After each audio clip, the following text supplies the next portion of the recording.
Welcome to 16th lecture of bridge course for 11th going. Actually आज मैं बता रहा argument of a complex number, और अभी तक तो यही नहीं मालूम है कॉम्प्लेक्स नंबर क्या है, तो फिर argument of a complex number क्यों। एक्चुअली मैंने पिछला क्लास पढ़ाया था इनवर्स, और आर्गुमेंट रिलेटेड है इनवर्स से। अनफॉर्चुनेटली हमको इनवर्स पढ़ना है 12th में और कॉम्प्लेक्स नंबर पढ़ना है 11th में, तो आर्गुमेंट पढ़ने में कुछ कुछ टेक्निकली दिक्कत होती है। तो उस आर्गुमेंट के बारे में हम चाहते हैं कि इनवर्स के साथ ही कुछ बता दें। तो जब हम कॉम्प्लेक्स नंबर में आर्गुमेंट पढ़ेंगे, हम जब पढ़ाएंगे तो बोलेंगे एक वाला ये वाला एक बार देख लेना कोर्स। 3 टर्म होता है, धीरे धीरे आ रहे हैं, मॉडुलस, कंजुगेट, आर्गुमेंट। आर्गुमेंट थोड़ा टेक्निकल है, पर पहले हम ये समझ लें कॉम्प्लेक्स नंबर क्या होता है। ठीक है, कॉम्प्लेक्स नंबर इमेजिनरी क्वांटिटी से रिलेटेड है। वो होगा क्या, जैसे हम लिखेंगे z is equal to 3 plus 4 iota, इसको आयोटा या आई भी पढ़ते हैं, where iota square is equal to -1 is a complex number. पूरी बात को समझिए। Iota square -1 not possible for real number. Iota square -1 ये रियल नंबर के लिए संभव नहीं है। क्यों नहीं संभव है? किसी भी रियल नंबर का स्क्वायर पॉजिटिव होता है। सोचिए तो, रियल नंबर, किसी भी रियल नंबर में क्या आता है? Rational, irrational, positive, negative. तो पॉजिटिव का तो स्क्वायर पॉजिटिव होगा, और नेगेटिव का भी स्क्वायर क्या होगा? -3 का भी स्क्वायर क्या होगा? तो +9 होगा। तो क्या किसी भी नंबर का स्क्वायर नेगेटिव हो सकता है? क्या किसी भी नंबर का स्क्वायर नेगेटिव हो सकता है? तो नहीं सर, नहीं हो सकता है। तो अगर हमने माना i square is equal to -1, इसके कहने का क्या अर्थ था? ये कहने का क्या अर्थ था? i is equal to -1। तो ये आपका हो गया an imaginary quantity, an imaginary quantity और unit. Root over -1, root over के भीतर कभी निगेटिव नहीं हो सकता। दो तरह से बोलते हैं, रूट ओवर के भीतर कभी निगेटिव नहीं हो सकता है। क्यों नहीं हो सकता है? क्योंकि अगर हम -4 लिखें, इसको x मान लें, तो x स्क्वायर क्या होगा? -4। फिर से बात गलत हो गई। बात क्या गलत हो गई? कि किसी भी स्क्वायर क्वांटिटी में क्या आ गया? नेगेटिव आ गया। तो ये जो हम बात करते हैं, रियल नंबर की बात करते हैं कि किसी भी क्वांटिटी का स्क्वायर नेगेटिव नहीं हो सकता है। बट अगर हम मान लें, वर्ड क्या आ गया? मान लें, वर्ड क्या आ गया? इमेजिन कर लें कि किसी भी क्वांटिटी के स्क्वायर का साइन नेगेटिव है, तो वो कैसा नंबर हो गया? वो हो गया इमेजिनरी नंबर। और उस इमेजिनरी नंबर को लिखने के लिए हम लोग इसको यूज करते हैं, किसको? आयोटा इज इक्वल टू -1 को। आगे से स्क्वायर करेंगे तो स्क्वायर रूट क्या हो जाएगा? हट जाएगा। जैसे रूट x का स्क्वायर करते हैं तो क्या होता है? स्क्वायर रूट हट जाता है। तो इसका स्क्वायर करेंगे तो स्क्वायर रूट हट जाएगा। तो ये हो गया इमेजिनरी क्वांटिटी। तो ये सब इमेजिनरी नंबर है। रूट -1 लिखते हैं आयोटा, रूट -2 एक्चुअली ये होगा √2 इंटू रूट -1, √2 आयोटा, रूट -3 ये क्या होगा? √3 इंटू रूट -1 ये क्या हो जाएगा? √3 आयोटा, रूट -4 ये क्या हो जाएगा? √4 इंटू रूट -1, तो ये हो जाएगा 2 आयोटा। आई बात समझ में? इस तरह से रूट -5 को क्या लिखेंगे? √5 आयोटा, रूट -9 को क्या लिखेंगे? 9 हो गया 3, तो ये क्या हो गया? 3 आयोटा। ये सारा इमेजिनरी क्वांटिटी है। तो आप समझ में आया? 3 + 4 iota, where iota square is -1 is complex number. ये माइनस वाले को हम ऐसे लिखते हैं। सिर्फ ये बात हमको ध्यान में रख लेना है। चलो, ये तो बात आ गई समझ में। आयोटा का पावर, ये थोड़ा ध्यान रखना है, पावर ऑफ आयोटा। आयोटा तो हम आयोटा ही लिखेंगे। आयोटा स्क्वायर क्या होगा? -1 होगा। ठीक है, आयोटा क्यूब देखो हमारा क्या होगा? आयोटा क्यूब होगा आयोटा स्क्वायर इंटू आयोटा, क्या हो जाएगा? माइनस आयोटा, क्योंकि आयोटा स्क्वायर कितना है? -1 है। कुछ लिखना है इसमें तो लिख लो, थोड़ा हम इरेज करेंगे। और फाइनली ये बता दें आयोटा का पावर 4 क्या होगा, iota square into iota square, ये क्या होता है 1। तो 4 पॉइंट हमको ध्यान में रखना है। क्या ध्यान में रखना है, आयोटा को हम आयोटा ही लिखेंगे, रूट ओवर -1 कभी नहीं लिखते हैं।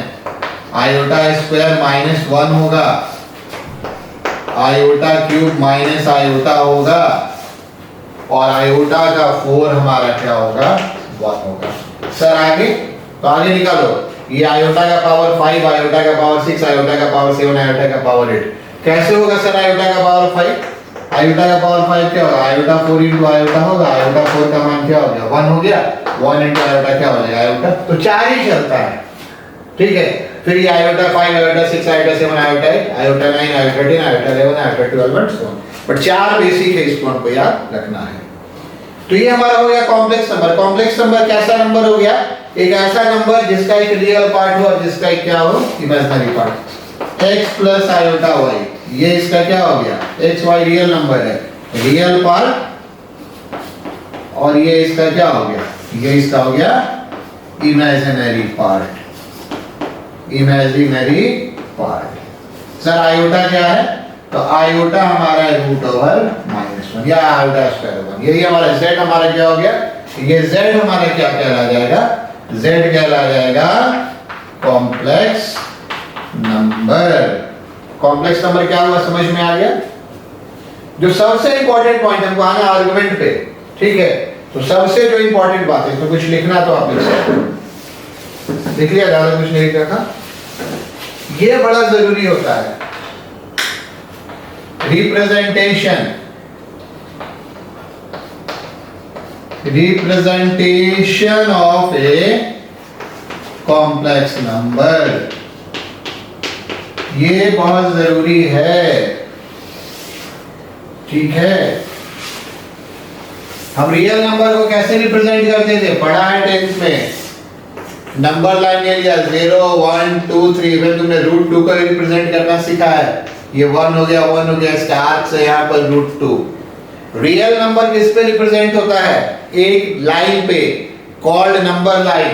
कॉम्प्लेक्स नंबर कैसे रिप्रेजेंट होता है, कॉम्प्लेक्स नंबर कैसे रिप्रेजेंट होता है, एक प्लेन पे।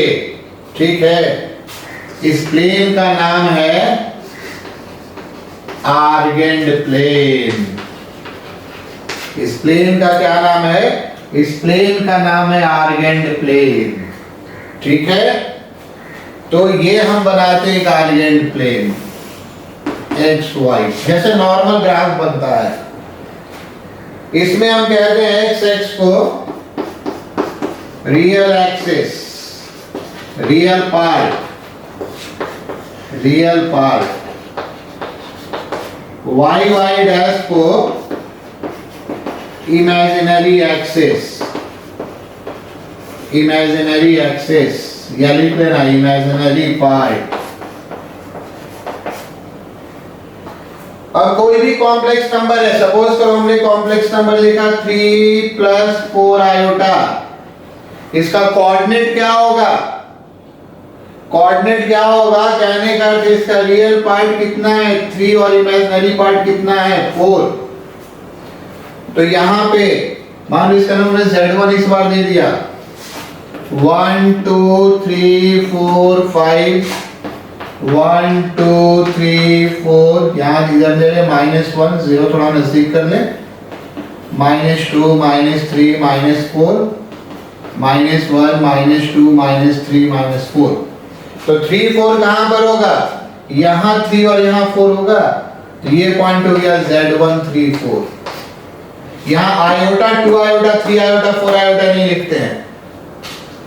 ठीक है, ये नहीं लिखते हैं, सिर्फ लिखते हैं रियल पार्ट और सिर्फ क्या लिखते हैं इमेजिनरी पार्ट। जब भी बात आएगी ग्राफ पे, तो ग्राफ हमेशा किस में होता है, ऑर्डिनेट पे या कोऑर्डिनेट में होता है, तो कोऑर्डिनेट लिखेंगे। जैसे मान लो मैंने कहा कि z2 है -5 + 3 आयोटा, तो -5 + 3 आयोटा, या मान लो हमने ऐसे लिख दिया, चेंज करके लिख दिया 3 आयोटा -5, तो 3 आयोटा -5 का ये कोऑर्डिनेट कैसे लिखाएगा, ये लिखाएगा -5 और 3, बात समझ में आई? हमेशा पहले क्या लिखाएगा? हमेशा पहले लिखाएगा रियल पार्ट। तो -5 और 3 कहां पर हो गया? ऑब्वियस है, -5 यहां पे जाता, यहां -5 और यहां -3, ये Z2 हो गया, -5 और 3। मान लो हम लिखते ZT is equal to -4 iota, तो -4 आयोटा का ऑर्डर पेयर क्या हो गया? कैसे लिखेंगे ब्रैकेट में? कैसे लिखेंगे क्वाड्रेंट में? ये 0 -4 आयोटा है, तो ये लिखेंगे 0 और -4। तो 0 और -4 कहां पर आ रहा है? 0 और -4 यहां पर आ रहा है, तो ये पॉइंट हो गया Z3। मान लो हमने एक पॉइंट मान लिया Z4 3, तो 3 कहने का क्या अर्थ है? 3 कहने का अर्थ है 3 + 0 आयोटा, ये हमारा क्या हो गया? 3 0 हो गया ऑर्डर पेयर में, पहला वाला रियल और दूसरा वाला इमेजिनरी। ठीक है, ब्रैकेट में हमेशा पहला रियल, शॉर्ट में आर से दूसरा इमेजिनरी, और आई कहीं नहीं लिखेंगे, तो ये हमारा क्या हो गया? ये हमारा हो गया 3 0 Z4। और कोऑर्डिनेट वाले पता है ना, पहला कोऑर्डिनेट में क्या? दोनों पॉजिटिव, सेकंड में क्या? पहला नेगेटिव, दूसरा पॉजिटिव, थर्ड में क्या? पहला भी नेगेटिव और दूसरा भी नेगेटिव, और फोर्थ में क्या? फोर्थ में तुम्हारा क्या हो गया? पहला पॉजिटिव और दूसरा नेगेटिव। उसी हिसाब से लिख लेंगे। आई वाला पार्ट हमेशा सेकंड में लिखना है। तो पहला क्वेश्चन यही देंगे, represent the following complex number in the Argand plane. आज का पहला क्वेश्चन ये देंगे, represent the following complex number in the Argand plane. आगे बात समझ में? इसको कॉम्प्लेक्स प्लेन भी कहते हैं, ज्यादा नॉर्मल। हाँ, अगर हम तुमसे पूछें कि इसमें आयोटा कहां पर होगा, तो आयोटा कहने का अर्थ 0 + आयोटा 0 1। ये वाला जो पॉइंट है ना, दरअसल ये पॉइंट आयोटा ऐसे दिखाते हैं, ये आयोटा है, इसका कोऑर्डिनेट 0 1 है, इसलिए हमने बोला यहाँ पे आयोटा 2 आयोटा 3 आयोटा 4 आयोटा नहीं लिखते हैं। ये आयोटा एक पॉइंट है जिसका कोऑर्डिनेट कितना 0 और 1।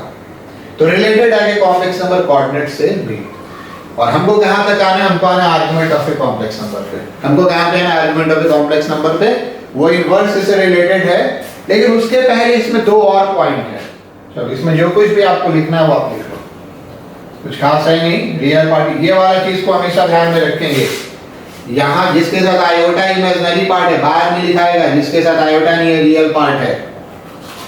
और अगर रियल पार्ट नहीं दिया तो 0 मान लेंगे, इमेजिनरी पार्ट नहीं दिया तो 0 मान लेंगे। ठीक है, आगे बात समझ में? उधर राइट वाले पार्ट को इरेज कर दो, अभी इस पार्ट को हम रखेंगे। ठीक है, ये वाला इतना पार्ट अभी हम इरेज कर रहे हैं।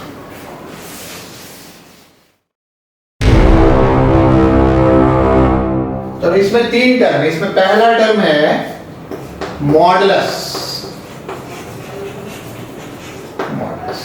देखो, अगर हमारा क्या है, modulus of a complex number पूरा लिखा जा सकता है। हम लोग मॉडुलस ऑफ रियल नंबर भी पढ़े हैं, वो कुछ अलग है। mod x is equal to x, x greater than equal to 0, minus x, x less than 0, से ये अलग है कि कॉम्प्लेक्स नंबर में पॉजिटिव नेगेटिव नहीं होता है। देखो, z is equal to x plus iota y, ये इंप्लाइज करता है mod z root x square plus y square। ठीक है, फॉर एग्जाम्पल z1 हमारा था 3 + 4 आयोटा, तो mod z1 क्या हो गया? √3 स्क्वायर प्लस 4 स्क्वायर। ये हमेशा 0 से बड़ा होगा, 0 भी हो सकता है, हमेशा पॉजिटिव लेंगे 5। जैसे अभी हमने z2 क्या माना था? z2 हमने माना था -5 + 3 आयोटा, तो z2 का मॉडुलस क्या हो जाएगा? इसका मॉडुलस, तो इसका मॉडुलस हमारा कितना हो जाएगा? ये हमारा हो जाएगा 5 स्क्वायर प्लस 3 स्क्वायर। ये माइनस रहे प्लस रहे कोई फर्क नहीं पड़ता है, दोनों हमेशा प्लस में होगा। √34। कभी कभी हम देखें ना गड़बड़ कर देते हो, क्या कर देते हो? हम पूछते हैं z1, तो तुम कर क्या देते हो ना 3 स्क्वायर प्लस 4 आयोटा स्क्वायर। नहीं, ये मॉडुलस नहीं होता है, 4 आयोटा स्क्वायर मॉडुलस नहीं होता। यहाँ फिर कहाँ लिखे हैं आई स्क्वायर वाई स्क्वायर? नहीं लिखे हैं ना, हम क्या लिखे? Simple y square. तो इसमें हमारा x कितना है? -5, तो -5 का स्क्वायर सीधा 5 स्क्वायर लिख दिया, बराबर होता है y कितना है? 3, तो 3 का स्क्वायर। ये हमारा होता है मॉडुलस। तो एक्चुअली इस मॉडुलस का अर्थ होता क्या है? मॉडुलस का अर्थ कुछ नहीं होता है, सीधा पाइथागोरस थ्योरम देखो, यहां से यहां का डिस्टेंस कितना होगा, अगर ये डिस्टेंस 3 है, ये डिस्टेंस 4 है, तो ये डिस्टेंस 5 होगा, √x² + y²। ये फार्मूला याद करो, ओरिजिन से डिस्टेंस का फार्मूला है किसी पॉइंट का, ओरिजिन से डिस्टेंस का फार्मूला है किसी पॉइंट का। तो मॉडुलस का अर्थ क्या होता है, तो उसको अभी हम इस फिगर रहने दे रहे हैं, ठीक है, अभी हम फिगर रहने दे रहे हैं। देखो मॉडुलस का क्या अर्थ होता है, उस वाली बात को लिख लो, ठीक है। मॉडुलस का अर्थ होता है mod z is distance of point z from origin in the argand plane, in the argand plane। आई बात समझ में? ये डिस्टेंस 5 है, ये डिस्टेंस तुम्हारे कितना है, √34 है। मान लो Z3 हमने कितना माना था, Z3 हमने माना था -4 आयोटा, तो Z3 का मॉडुलस टेक्निकली ऐसे आप लिखेंगे 0² + 4², तो फाइनली क्या आएगा 4। ये डिस्टेंस कितना है 4। Z4 हमने ये लिखा था, तो Z4 का मॉडुलस कहने का क्या अर्थ होगा, ये होगा 3 + 0 आयोटा का मॉडुलस, तो ये आपका कितना हो जाएगा 3a² + 0² तो पहला टर्म हो गया modulus of a complex number, ठीक है।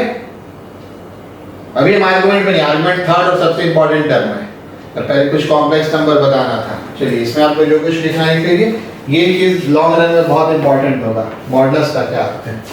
सेकंड आपका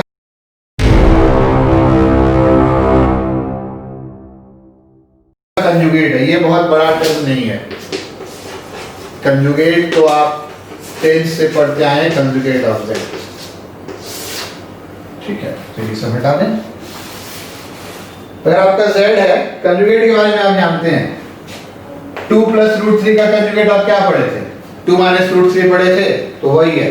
अगर zx + iy है, देन इसको z के ऊपर एक लाइन लिखना पड़ता है, z bar, x - iy is called conjugate of z, conjugate of z। ये आपका क्या कहलाता है, ये आपका कहलाता है कंजुगेट ऑफ z, ठीक है।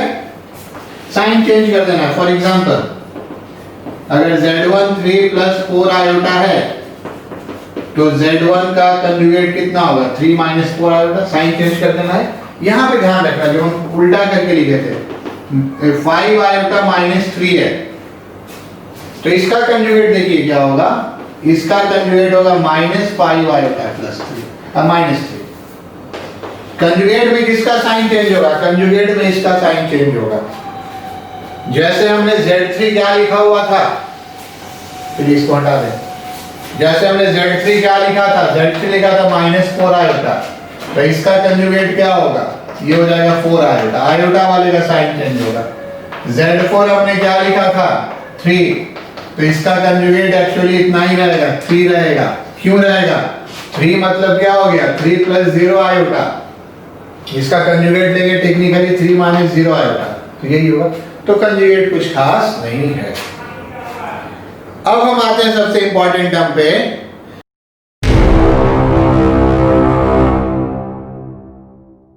जो टर्म हमारा है argument of a complex number.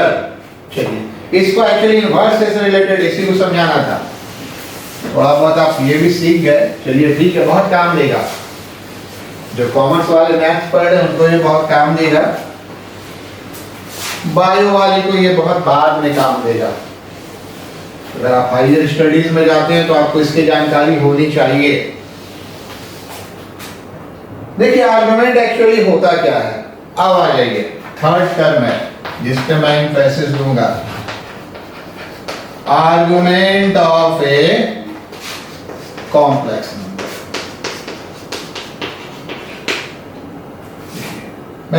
मैं कॉम्प्लेक्स नंबर दे रहा हूं, ठीक है।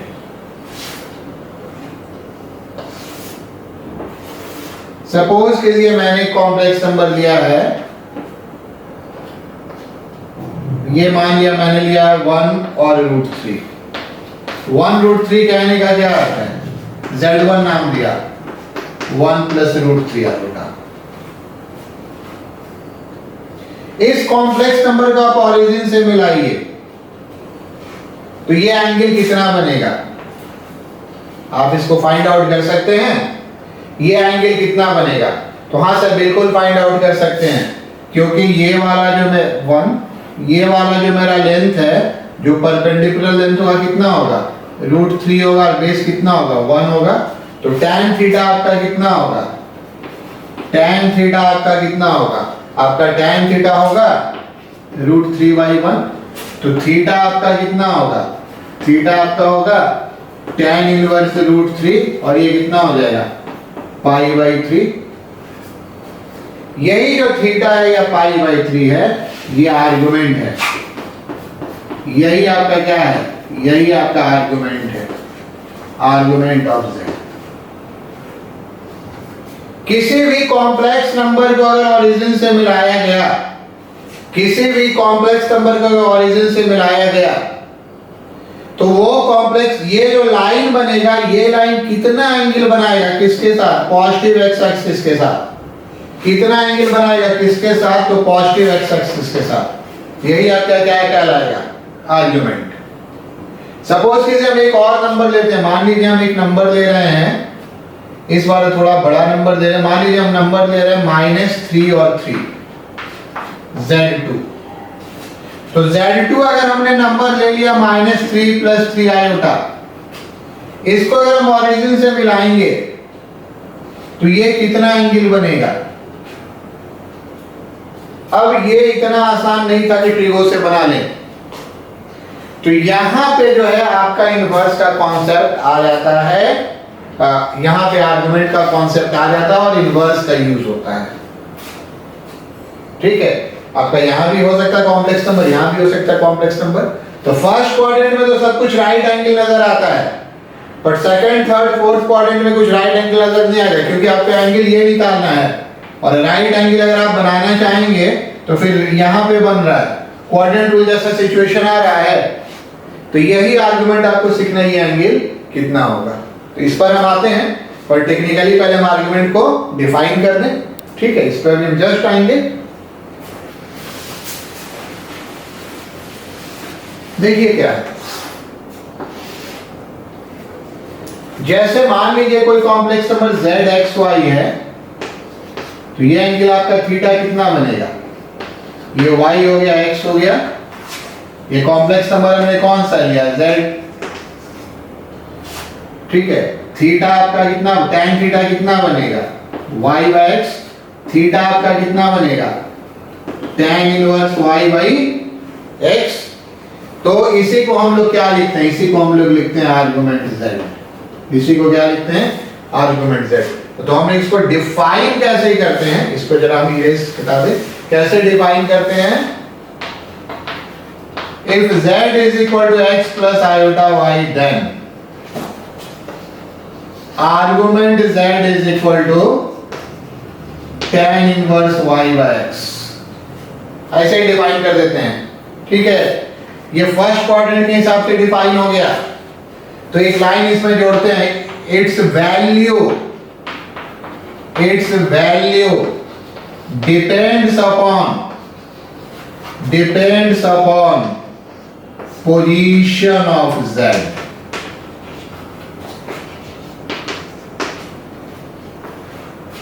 जैसे अगर हम इसकी बात करें, इसके डिफिनेशन से, तो tan इनवर्स Z2 कितना होगा, वापस आप आ जाइएगा, यहाँ पे आपने स्लाइड जगह छोड़ा होगा ना, तो tan इनवर्स Z2 आपका कितना होगा, तो tan इनवर्स Z2 होगा tan इनवर्स 3/-3 है ना, y/x, y3 और -3, ये क्या हो जाएगा, tan इनवर्स -1 होगा।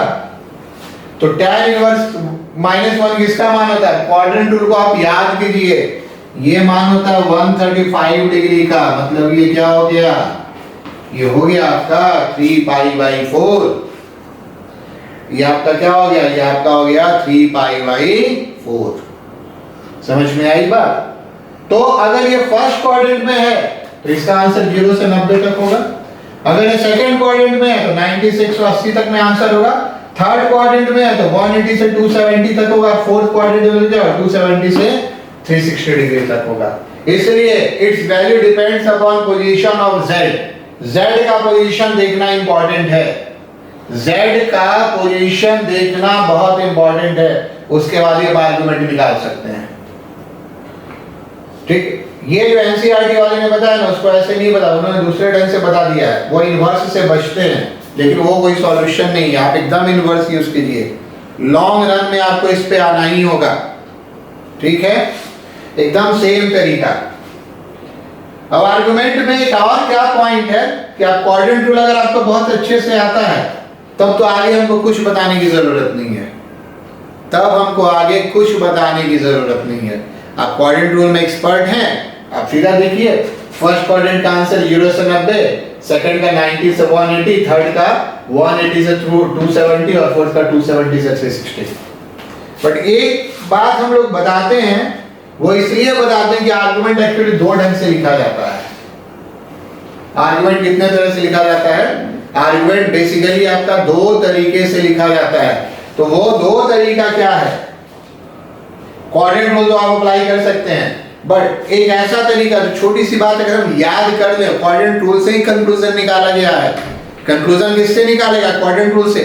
आप मत कुछ समझिएगा सर ऐसे ऐसे क्यों लिख दिए, बहुत ध्यान से सीखेंगे पता चलेगा ना क्वाड्रेंट रूल से कंक्लूजन निकाला गया है। तो वो वाला तरीका आपको हम लिखवा देते हैं। तो अगर आपका क्वाड्रेंट रूल में थोड़ा कम भी कमांड है ना तो आपका काम हो जाएगा। ठीक है, तो देखिए वो तरीका है। बस यहीं तक हमको आज ये लेक्चर आपको क्लियर करना है, argument of a complex number. ये सब आपने लिख लिया। अभी आपको क्या ध्यान रखना है आर्गुमेंट z के बारे में कि tan inverse y/x argument z होता है, इसका वैल्यू किस पे डिपेंड करता है? Position of z। इसका वैल्यू किस पे डिपेंड करता है? इसका वैल्यू डिपेंड करता है पोजीशन ऑफ z पे। ज्योमेट्रिकल मीनिंग क्या होता है आर्गुमेंट का? आर्गुमेंट का ज्योमेट्रिकल मीनिंग क्या होता है? ये बहुत जरूरी है। अगर है तो आप यहां से लिख लीजिए geometrical meaning of argument. Join z with origin, join z with origin if this line makes angle theta with, लिख लीजिए join z with origin if this line makes an angle theta with positive x axis, then theta is called argument, then theta is called argument। और theta किसके equal होता है? tan inverse y by x। First quadrant तो clear होता है, second third fourth में हम लोग आर्गुमेंट कैसे लेते हैं? तो देखिए आर्गुमेंट दो तरह का होता है। ठीक है, मतलब जनरल आर्गुमेंट और एक आपका होता है प्रिंसिपल आर्गुमेंट। एक आपका क्या होता है? Principal argument. Principal argument exam में सिर्फ लिखा होता है आर्गुमेंट। एग्जाम में वर्ड सिर्फ लिखा होता है आर्गुमेंट, और ये इंप्लाइड होता है कि हमको क्या निकालना है? ये हमको निकालना है प्रिंसिपल आर्गुमेंट। तो हम पहले सीख लें प्रिंसिपल आर्गुमेंट, पहले सीख ले काम वाली बात। ये प्रिंसिपल आर्गुमेंट में हम लोग क्या याद रखते हैं? ठीक है, पहला क्वाड्रेंट अगर दोनों x और ये प्लस प्लस है तो इसका प्रिंसिपल आर्गुमेंट होगा tan इनवर्स y/x का मॉड। मॉड नहीं मिलेंगे तो काम चल जाएगा क्योंकि ये दोनों पॉजिटिव पॉजिटिव है। दूसरे में आपका होगा pi minus tan inverse y/x। ठीक है, आप नीचे लिखेंगे इसलिए हम यहाँ पर लिख रहे हैं, जनरल आर्गुमेंट में नहीं आए हैं। जैसे अभी हमने लिखा था ना, अभी हमने क्या लिखा था? z is equal to z2। अभी हमने क्या लिखा था? -3 + 3 आयोटा। और इस क्वेश्चन को हम कैसे बनाए? क्वाड्रेंट रूल याद करके। लेकिन अगर हम इसको क्वाड्रेंट रूल याद करके नहीं बनाना चाहें, अगर हम इसको क्वाड्रेंट रूल याद करके नहीं बनाना चाहते तो हम इससे बना सकते हैं। क्या लिखेंगे? आर्गुमेंट z2 tan इनवर्स, नहीं आर्गुमेंट z2 किस क्वाड्रेंट में है? सबसे पहले क्वाड्रेंट के सेकंड में है, पता है आपको? ये फर्स्ट है, ये आपका क्या है? सेकंड है, फिर ये आपका माइनस माइनस क्या है? थर्ड है, और फाइनली ये प्लस माइनस क्या है 4। तो हर क्वाड्रेंट का एक फॉर्मूला बना हुआ है, बस आपको यही ध्यान रखना है। आप लिखेंगे pi minus tan inverse 3y minus 3 का मॉड। ये मॉड क्यों? ये मॉड के पीछे हमारा जो लॉजिक है कि इसको आप हमेशा प्लस लीजिए। अब सेकंड क्वाड्रेंट तो दिखाई दिए, अब ये वैल्यू आप कहां से कहां तक लीजिए, तो ये वैल्यू आप जब भी लीजिए 0 से लेकर कहां तक लीजिए 90 वाला लीजिए। ये वैल्यू आप कहां से कहां तक ले, तो ये 0 से 90 तक ले। तो 0 से 90 तक में ये क्या हो जाएगा pi minus pi by 4, 3 pi by 4 आ गया। आ रही बात समझ में? तो जो इनवर्स पड़ा उसका यहां पर यूज है, और आपको सिर्फ इतना ही ध्यान रखना होगा tan इनवर्स 0 कितना 0, tan इनवर्स 1 बाई रूट 3 कितना पाई बाई 6, tan इनवर्स 1 कितना पाई बाई 4, ठीक है। tan इनवर्स रूट 3 कितना पाई बाई 3, यही याद रखना होगा। tan inverse infinity pi by 2 भी आप याद रख सकते हैं। बारिंग दैट कोई भी नंबर आएगा तो आंसर tan इनवर्स में ही रह जाएगा। बारिंग दैट कोई भी नंबर आएगा तो आंसर किस में रह जाएगा tan इनवर्स x में। तो फर्स्ट क्वाड्रेंट आपको समझ में आ गया। सेकंड क्वाड्रेंट क्योंकि पाई माइनस पाई से कम सेकंड क्वाड्रेंट को दिखाता है, तो बाकी ये वैल्यू प्लस लेंगे। प्रिंसिपल आर्गुमेंट, इसका थर्ड क्वाड्रेंट ऐसा होता है माइनस tan, इसका जो थर्ड क्वाड्रेंट होता है वो इसका नेगेटिव होता है। नहीं थर्ड नहीं, कौन सा क्वाड्रेंट? फोर्थ क्वाड्रेंट, ठीक है। एक्चुअली यहां से इसको ऐसे बढ़ते हैं और यहां से इसको उल्टा बढ़ते हैं। प्रिंसिपल आर्गुमेंट है। नॉर्मल आर्गुमेंट थोड़ी देर में बताएंगे, जनरल आर्गुमेंट उसमें सीधा बढ़ते हैं एक ही डायरेक्शन में। तो हम कॉन्सेंट्रेट करेंगे प्रिंसिपल पे, सारे क्वेश्चन देंगे प्रिंसिपल पे। और ये वाला जो होता है वो इसका माइनस साइन, इसका माइनस साइन कहने का क्या अर्थ है? ये माइनस वाली कितना हो गया, ये माइनस वाली कितना हो गया प्लस हो गया।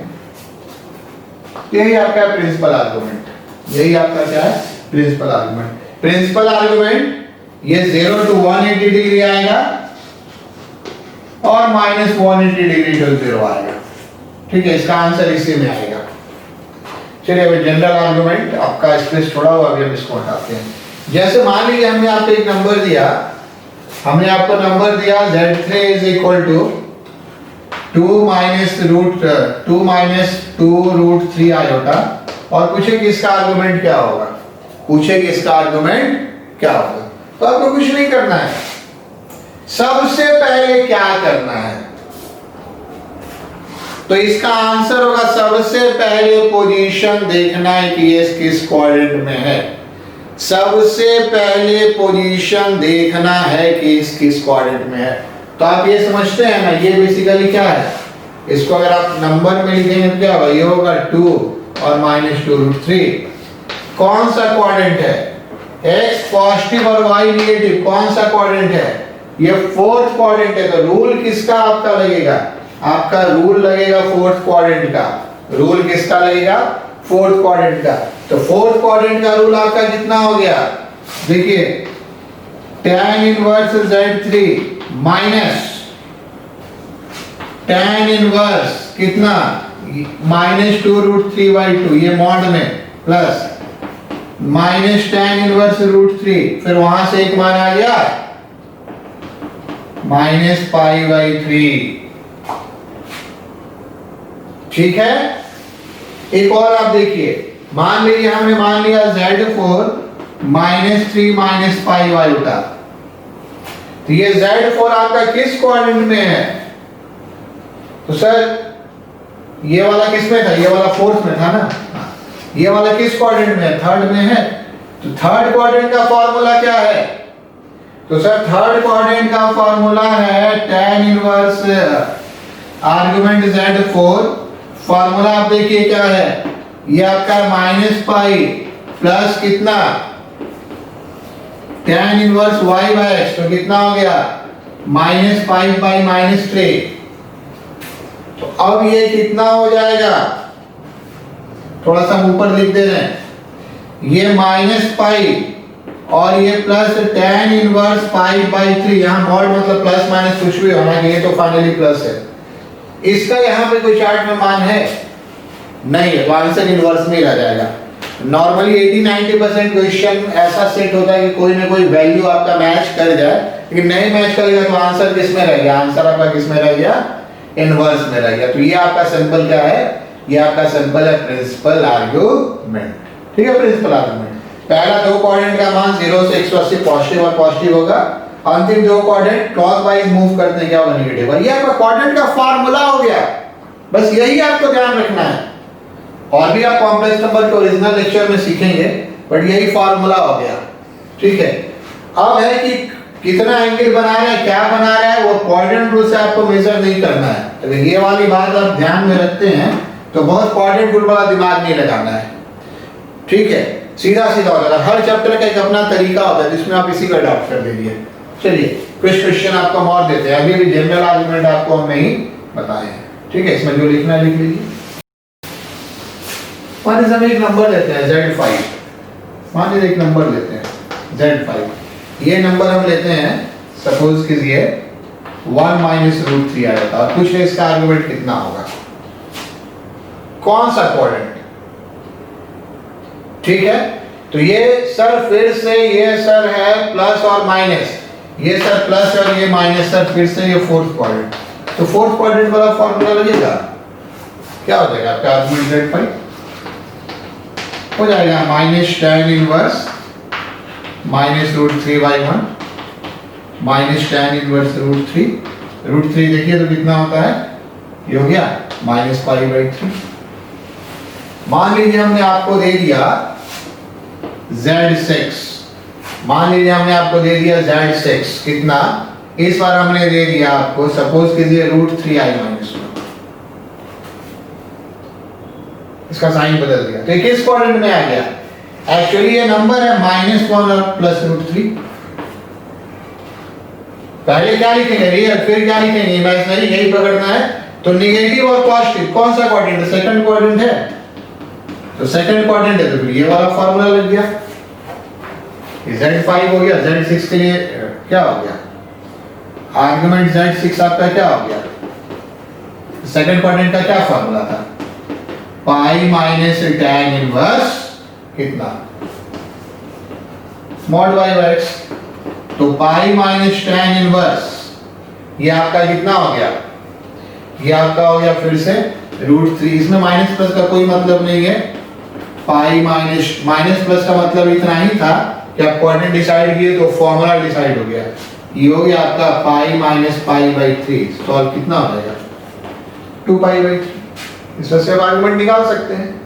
चलिए एक और आपको बता देते हैं, और ऐसा ही कुछ क्वेश्चन आप प्रैक्टिस कर लीजिएगा। ठीक है, एक और। हम फर्स्ट क्वाड्रेंट नहीं दे रहे हैं, सब फर्स्ट क्वाड्रेंट से बाहरी प्रैक्टिस आपको करवा रहे हैं। लिख लिया ना? एक और लिख लीजिए। मान लीजिए हमने आपको दिया Z7 -4 आएगा, तो किस क्वाड्रेंट में है? दोनों माइनस हो गया, थर्ड क्वाड्रेंट में है। ये आप जरूर लिखेंगे किस क्वाड्रेंट में? थर्ड क्वाड्रेंट में है। तो थर्ड क्वाड्रेंट में ये वाला फॉर्मूला लगेगा। आर्गुमेंट Z7 कितना हो गया? -π प्लस tan इनवर्स -4/-4। ये आपका कितना हो गया? -π प्लस tan इनवर्स 1 -π प्लस π/4। ये आपका कितना हो गया? पाई कीजिए डिग्री में -π/4। हम लगभग सारे क्वेश्चन इसी पर बेस्ड करेंगे। दवाई वाला आर्गुमेंट समझ में? तो सर ये तो प्रिंसिपल आर्गुमेंट था, जनरल आर्गुमेंट क्या होता है? तो जनरल आर्गुमेंट में कुछ भी नहीं होता है। जनरल आर्गुमेंट, चलिए अब हम लिख रहे हैं, आपने जो पहले लिखा था ना उसको लिख लीजिए। सर जनरल आर्गुमेंट क्या होता है? तो देखिए जनरल आर्गुमेंट क्या होता है, जिसको नॉर्मली आर्गुमेंट कहते हैं। चलिए हम इसी को बताते हैं। जनरल आर्गुमेंट में ये जो थर्ड क्वाड्रेंट है इसको आप लिख देंगे।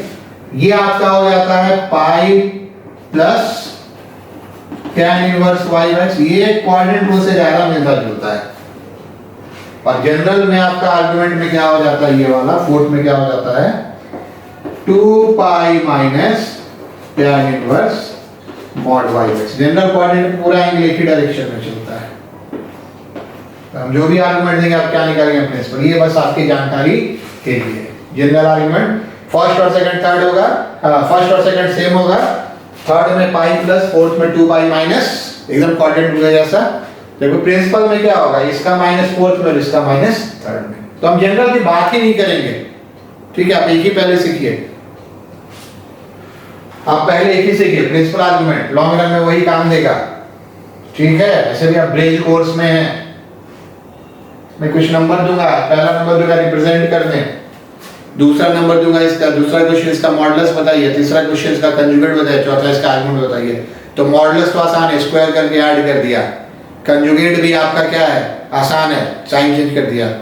जो आपका इंपॉर्टेंट क्या आर्गुमेंट है, इसलिए मैंने हेडिंग क्यों दिया argument of a complex number, आपको पता चला, ठीक है। तो फाइनली जाते जाते एक और फैक्ट आपको बता दें, इसमें आप जो भी लिखना आप लिख सकते हैं। जनरल आर्गुमेंट लिख दिया फर्स्ट सेकंड से, जाते जाते आप नोट कर लीजिएगा, अगर कोई भी नंबर पॉजिटिव एक्स एक्सिस पे हो, ठीक है, तो इसका आर्गुमेंट आपका होता है 0। कोई भी नंबर अगर पॉजिटिव वाई एक्सिस पर हो तो इसका आर्गुमेंट होता है π/2। कोई भी नंबर अगर नेगेटिव एक्स एक्सिस पर हो तो इसका आर्गुमेंट होता है पाई, और कोई नेगेटिव एक्स एक्सिस पर कोई भी नंबर अगर नेगेटिव वाई एक्सिस पे हो तो इसका आर्गुमेंट होता है -π/2। 3π/2 भी लिख सकते हैं, बात कर रहे हैं प्रिंसिपल आर्गुमेंट की। जैसे मान लीजिए हम आपको दे देते हैं z8 और कहते हैं 0 - 4 आएगा, इसका आर्गुमेंट आप निकालिए। तो सबसे तो बड़ी बात है कि ये आपका किस पर है, ये आपका किस पर है, किसी पर भी नहीं आया, ये आपका किसी भी नहीं आया कोऑर्डिनेट में। तो फॉर्मूला क्या चलेगा, फॉर्मूला चलेगा कि इस लाइन को अगर हम फॉर्मूला से चलते तो क्या होता, मान लीजिए हम चलते हैं, ये होता tan इनवर्स आर्गुमेंट z क्या होता, नॉर्मल फॉर्मूला, ठीक है। ये आपका tan इनवर्स इनफिनिटी होता है, लेकिन tan इनवर्स इनफिनिटी में आंसर क्या लेंगे तो इस पे डिपेंड करता है, क्योंकि 0 - 4 यहां पर है तो इसका आंसर हम लेंगे -π/2। तो ये हम सीधा सीधा बना लेंगे। सपोज कीजिए हम अगर z9 लेते हैं 3 आयोटा और बोलते हैं इसका आर्गुमेंट क्या होगा, तो 3 आयोटा कहने का क्या है, 0 + 3 आयोटा, जैसे यहाँ पे क्या था 0 - 4 आयोटा, 0 + 3 आयोटा। तो tan इनवर्स z9 क्या लेंगे, आर्गुमेंट z9 क्या लेंगे, आर्गुमेंट z9 हम लेंगे ना tan इनवर्स 3/0। तो ये भी इनफिनिटी की हो जा रही है, क्योंकि प्लस वाले में है, तो ये आप क्या लेंगे π/2। जैसे फाइनली हम आपसे पूछे कि अगर z10 है 4 तो इसका आर्गुमेंट क्या होगा, 4 कहने का क्या आता है 4 + 0 आएगा, तो इसका आर्गुमेंट z10 क्या होगा, आप देखेंगे tan इनवर्स, हम कोई कोऑर्डिनेट नहीं लिख रहे हैं, सीधा सीधा लिख रहे हैं 0/4 0। तो tan इनवर्स 0 आपका क्या होता है, tan इनवर्स 0 आपका 0 होता है। लेकिन अगर हम कह दें, क्योंकि 4 आपका यहां पर होगा, है ना, 3 आयोटा यहां पर होगा, और अगर हम z11 कहते हैं -5, तो -5 कहने का क्या अर्थ है, -5 कहने का अर्थ है -5 + 0 आयोटा। तो इसका आर्गुमेंट z11 क्या होगा, ये आपका होगा tan इनवर्स 0/-5। देखने में तो ये tan इनवर्स 0 ही लगेगा, लेकिन चूंकि -5 यहां पर है और इसको पॉजिटिव एक्स एक्सिस से मिलाएंगे तो कितना एंगल बनेगा, ऐसे ये क्या होगा भाई। हमने आपको कॉम्प्लेक्स नंबर वगैरह को सिंपलीफाई करना नहीं सिखाया, वहां पे सिखाएंगे। Actually I was interested in argument of a complex number, ये थोड़ा सा कॉम्प्लेक्स है। तो आप इसको इसी तरह हम कुछ क्वेश्चन देंगे, एक ही तरह का 15-20 डेटा दे देंगे, आप उसको ध्यान से बनाइएगा। इनिशियल फेज आपका है, कोऑर्डिनेट रूल पे भी मोस्ट ऑफ देम का कम कमांड होगा, तो थोड़ा थोड़ा अजीब लगेगा, बट बाद में जब हम पढ़ाएंगे ना बड़ा फायदा लगेगा, क्योंकि एक बार कुछ भी थोड़ा सा दिमाग में आइडिया मिल जाता है तो वो बाद में बड़ा मजा आता है पढ़ने में। अच्छा वहां पे ऐसे था, अच्छा वहां पे ऐसे था, वो वाला चीज। ब्रिज कोर्स का मेरा मोटिव भी यही है कि थोड़ा थोड़ा जो है ना आपको चीज को हम दिखा दें कि अच्छा ऐसा ऐसा चीज हमको पढ़ना है। लास्ट में सिर्फ एक लाइन लिख लीजिए, argument of origin is not defined. क्योंकि ओरिजिन को ओरिजिन से मिलाएंगे तो कोई लाइन नहीं बनेगा, 0/0 का फॉर्म आएगा। क्या लिख लीजिए, argument of origin is not defined. Origin का मॉड होता है 0, लेकिन आर्गुमेंट डिफाइन नहीं होता है। तो फिर एक और अगले लेक्चर में एक्चुअली आपको हम थोड़ा सा बताएंगे ट्रिगो इक्वेशन के बारे में, ठीक है। क्या बताएंगे, थोड़ा सा ब्रिज कोर्स 17 में ट्रिगो इक्वेशन के बारे में आपको हम बताएंगे, ठीक है। मिलते हैं, ब्रिज कोर्स धीरे धीरे करते रहिए, अच्छा रहेगा। Okay, thank you.